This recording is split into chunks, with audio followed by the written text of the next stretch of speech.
नमस्कार दोस्तों, आज हम लोग देखेंगे एनटीपीसी में पूछे गए कुछ महत्वपूर्ण प्रश्न जो कि सभी एग्जाम में पूछे जाते हैं। तो आइए देखते हैं पहला क्वेश्चन। एक 6 मीटर ऊंचे खंभे की छाया पृथ्वी पर 2 करोड़ी में 3 मीटर लंबी है, तो सूर्य का उन्नयन कोण है। कह रहा है कि छाया जो है 2 करोड़ी में 3 है, तो यहाँ पे हम लोग लिख लेंगे ये है आपका छाया 2√3 ऐसे बन रहा है। और कितना ऊंचा खंभा है, तो 6 मीटर ऊंचा खंभा है। अब पूछ रहा है सूर्य का उन्नयन कोण, ये आपसे पूछ रहा है कि उन्नयन कोण थीटा कितना होगा। यहाँ पे देखेंगे आधार मालूम है, लंब मालूम है। लंब और आधार में क्या होता है, तो tan थीटा लिखा जाता है। tan थीटा बराबर होता है लंब बटा आधार, लंब बटा आधार। इस फार्मूला का यूज कर लीजिए। tan थीटा बराबर लंब बटा आधार होता है। लंब कितना है, तो 6 है। और कर्ण कितना है, 2 करणी में 3 है, तो 2 करणी में 3 ऐसे लिख लीजिए। अब इसको हम रेशनलाइज करेंगे तो ऊपर 3 से मल्टीप्लाई, √3 से मल्टीप्लाई करेंगे, नीचे भी √3 से मल्टीप्लाई करेंगे, तो कितना हो जाएगा ये, तो ये हमको मिल जाएगा tan theta is equal to 6 करणी में 3 बटा 2 गुणे 3, 2 गुणे करणी में 3, 3 का 3 में मल्टीप्लाई करेंगे तो हमको ये पूरा का पूरा 3 मिल जाएगा। 3 दूनी 6 से 6 कट जाएगा तो हमको कितना मिल गया, √3 मिल गया। अब देखेंगे यहाँ पे तो tan theta is equal to हमको कितना मिल गया, √3 मिल गया। √3 का वैल्यू कितना होता है, तो tan 60 डिग्री होता है। tan से tan कैंसिल हो जाएगा तो थीटा बराबर हमको कितना मिल गया, तो 60 डिग्री मिल गया। ये आपका आंसर है। ऑप्शन नंबर डी इसका सही है दोस्तों। सूर्य का उन्नयन कोण जब किसी सीधे खड़े खंभे की छाया और उसकी लंबाई बराबर है, तो छाया और लंबाई दोनों कह रहा है बराबर है, तो हम जानते हैं tan थीटा बराबर छाया यानी कि लंब भी x है और आधार भी x है, तो x से x कटेगा तो हमको क्या मिलेगा, 1 मिलेगा। यहाँ पे हम देखेंगे ना tan थीटा बराबर 1 किसका मान होता है, तो tan 45 अंश का मान होता है, तो tan 45 लिख लेंगे। यानी कि tan से tan कैंसिल करेंगे तो हमको थीटा बराबर कितना मिल गया, 45 डिग्री मिल गया।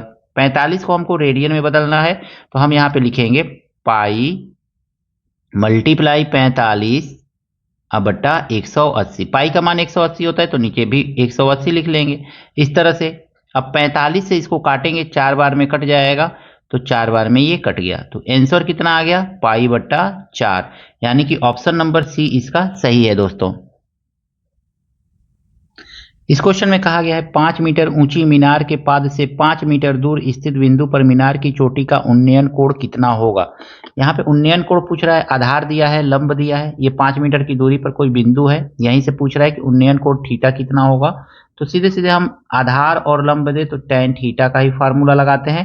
tan थीटा बराबर होता है लंब बटा आधार। लंब है आपका 5 और आधार भी दिया हुआ है 5, 5 से 5 कटेगा 1 आ जाएगा, तो हम लिख लेंगे यहाँ पे tan theta is equal to tan, एक किसका वैल्यू होता है, तो 45 डिग्री का होता है, तो 45 लिख देंगे। यानी थीटा हमको कितना मिल गया दोस्तों, यहाँ पे 45 डिग्री। यानी उन्नयन कोण कितने का है, 45 डिग्री का उन्नयन कोण है, ऑप्शन नंबर बी।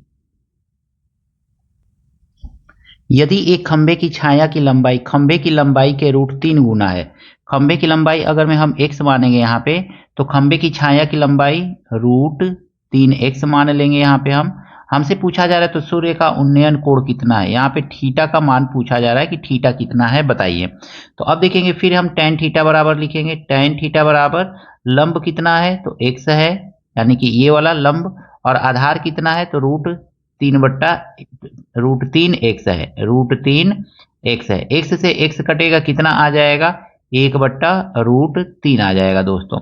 अब हम जानते हैं 1/√3 किसका वैल्यू होता है, तो tan theta is equal to 1/3 60 का वैल्यू होता है, तो 30 का वैल्यू होता है, तो 30। इस तरह से tan से tan कैंसिल हो जाएगा, तो थीटा इज इक्वल टू हमको कितना मिल गया, 30 डिग्री का एंगल बना हुआ है। ऑप्शन नंबर ए सही है इसका। एक आदमी 24 मीटर पश्चिम जाता है, पुनः वह 10 मीटर उत्तर जाता है, प्रारंभिक बिंदु से वह कितनी दूरी पर है। देखिए मान लीजिए यहाँ से चलना शुरू किया, पश्चिम गया, पश्चिम की तरफ, यानी कि यहाँ से ये पश्चिम की दिशा है।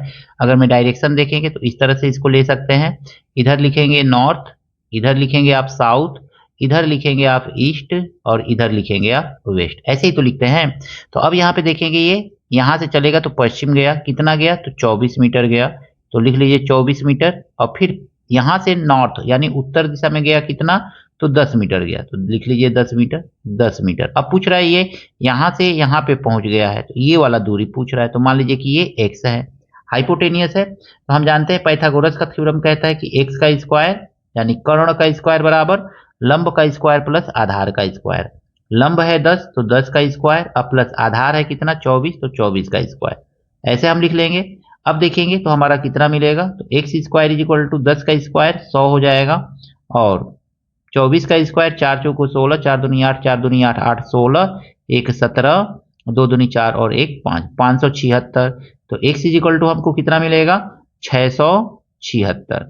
676 का हमको रूट निकालना है, 676 का रूट निकाल लेंगे दोस्तों। यहाँ पे 676 जो है ये किसका रूट है, इसका रूट निकालने पे कितना आएगा तो 26 आएगा, तो इसका आंसर हो जाएगा 26 मीटर। यानी x का वैल्यू कितना है, यानी कि प्रारंभिक बिंदु से अब वह कितनी दूरी पर है तो 26 मीटर की दूरी पर है। ऑप्शन नंबर बी दोस्तों इसका सही है। एक मीनार से 100 मीटर दूर स्थित बिंदु पर मीनार का उन्नयन कोण 60 है, तो मीनार की ऊंचाई ज्ञात कीजिए। आइए सबसे पहले इसका फिगर बनाते हैं। ये मान लीजिए कि ये मीनार है, मीनार कितना है, मीनार से 100 मीटर दूर स्थित बिंदु पर, मीनार से 100 मीटर दूर स्थित बिंदु पर ये 100 मीटर की दूरी है, स्थित बिंदु पर कितने एंगल का कोण बनाता है तो 60 डिग्री एंगल का कोण बनाता है। तो मीनार की ऊंचाई यानी कि ये आपसे पूछा जा रहा है कि कितना है।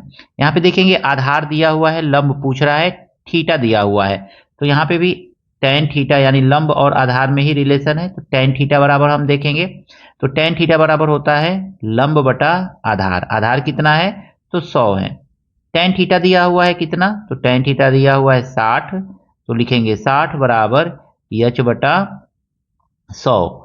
60 का वैल्यू कितना होता है तो 60 का वैल्यू होता है √3 और गुणे 100 से मल्टीप्लाई कर देंगे तो आ जाएगा ये 100 इज इक्वल टू h। यानी h का वैल्यू अगर मैं देखेंगे तो हमारा कितना आ गया 100 करणी में 3 मीटर, 100 करणी में 3 मीटर, यही आपका आंसर है दोस्तों। मीनार की ऊंचाई जो है 100 करणी में 3 मीटर है। ऑप्शन नंबर ए इसका सही है। इस क्वेश्चन में कहा गया है दो खंबे 6 मीटर 11 मीटर ऊंचे हैं। मान लीजिए कि ये इसकी पूरी ऊंचाई कितनी है 11 मीटर, यहाँ से यहाँ तक कितना है 6 मीटर, ये 6 मीटर है तो यहाँ तक तो ये भी 6 मीटर होगा, ठीक है। तो 11 मीटर इसको होना चाहिए, तो यहाँ से यहाँ तक कितना हो जाएगा 5 मीटर, यहाँ से लेकर के यहाँ तक 5 मीटर हो जाएगा, 6 5 11 हो जाएगा। अब कह रहा है बेस जो है 12 मीटर है, यहाँ से यहाँ तक 12 मीटर है, तो ये भी कितना होगा 12 ही मीटर होगा। अब ये पूछ रहा है कि ये बताइए इसके शीर्ष से इसके शीर्ष के बीच की दूरी बताइए। इसको हम मान लेंगे कि ये x है। अब इसमें देखेंगे ना ये 90 डिग्री है, तो इसमें पाइथागोरस थ्योरम तो लगा ही सकते हैं, तो सिंपली इसमें पाइथागोरस थ्योरम हम लगाएंगे। हम जानते हैं कर्ण ये है, कर्ण का स्क्वायर x का स्क्वायर बराबर लंब का स्क्वायर प्लस आधार का स्क्वायर। आधार कितना है 12 का स्क्वायर।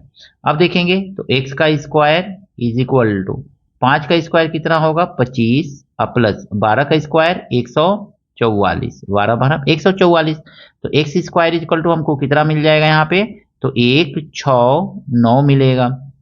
स्क्वायर यहाँ इधर खत्म करेंगे तो इधर आकर के ये क्या बन जाएगा रूट बनेगा। 169 किसका रूट है तो 169 जो है 13 का रूट है, तो शीर्ष से शीर्ष के बीच की दूरी कितनी आ जाएगी 13 मीटर आ जाएगा। ऑप्शन नंबर सी जो है दोस्तों इसका सही है। आशा करता हूं हाइट एंड डिस्टेंस से संबंधित ये सभी प्रश्न आपको अच्छी तरह से समझ में आए होंगे। वीडियो अच्छा लगा है दोस्तों के साथ शेयर कीजिएगा, लाइक कीजिएगा। चैनल पर दोस्तों नए हैं तो चैनल को भी आपसे हाथ जोड़ करके निवेदन है सब्सक्राइब जरूर कीजिएगा। मिलते हैं नेक्स्ट वीडियो में नए प्रश्नों के साथ। Thank you, best of luck.